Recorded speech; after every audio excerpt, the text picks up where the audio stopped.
Hey team, welcome to this week's episode, which is continuing that difficult shading of a light shading. So in this session, we are going to look at drawing a white vase. But how much of the vase is actually white? This is the difficulty. So again, we're only going to use our 2H and our 2B pencil, and let's see how we get on.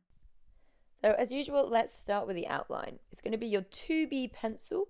And the main thing about this part is the symmetry.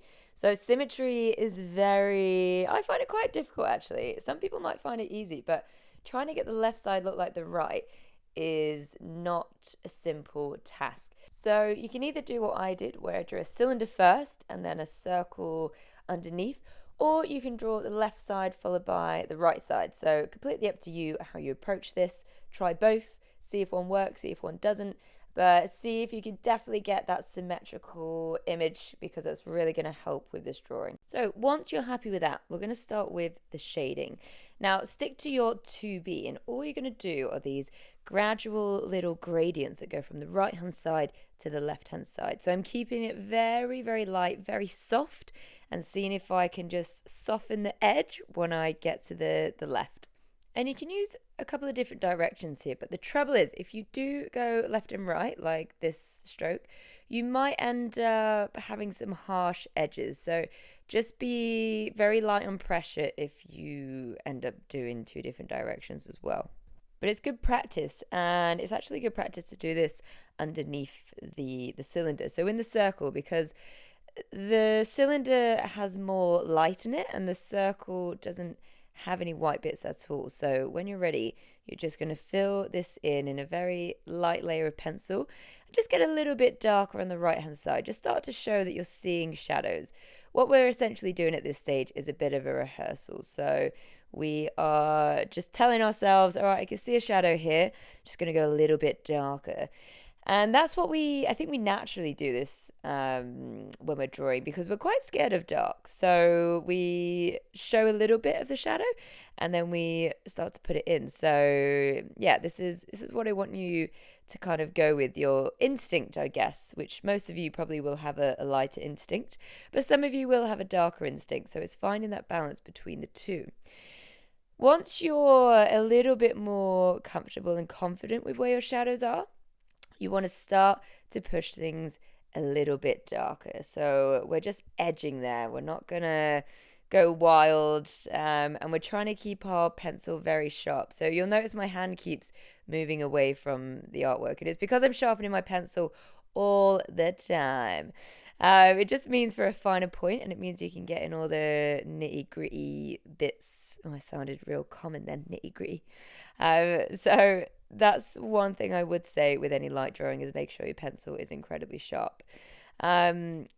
Once you've kind of done the main chunk of your shading, then you can start to push the darker bits a little bit darker. So obviously you've got the top part of the vase, the entrance bit, and then you do have this slightly darker part where the light stops hitting the cylinder. So it's some people call it a bedbug line, but it's quite a chunky bedbug line actually.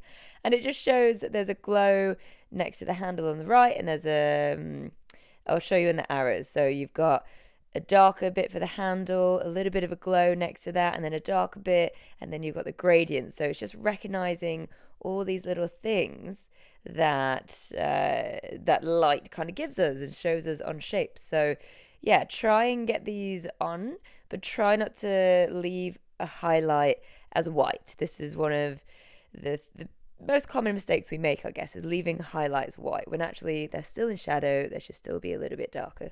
So it still looks a little bit messy. I think it looks quite streaky. So once you've kind of placed your light shadows and your gradients are looking pretty sick, you want to grab your 2H pencil. So hopefully we're getting fairly familiar now with what the 2H can do. And you can see instantly when I start to use it on the vase, things get a lot softer. Now it's starting to look darker, but that's only because I'm essentially filling in the gaps that the 2H pencil can get to in the paper. So if I go over this bedbug line or this slightly darker bit, then that gets darker too, and the glow comes back. It's like magic. We love magic in drawing. I suppose drawing is like magic.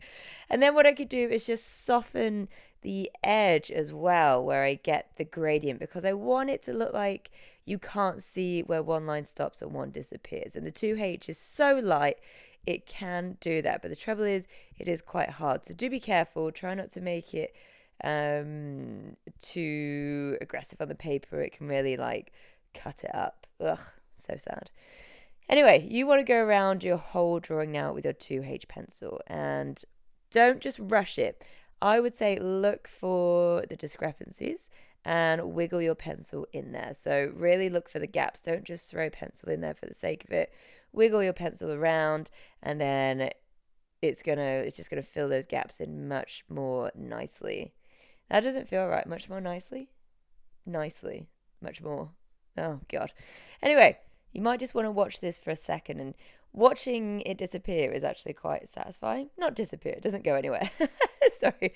Watching this even out and smoothen out, I don't know if that's a real word anyway, is so satisfying. And you can push shades a little bit darker if you think, oh, actually, I have been a bit shy on this. I could go a little bit darker. So use this as like your final layer, just to push everything in the place that you really want it to go, and you can get it so smooth, and you can just see where you need to make things more even or make them a little bit different.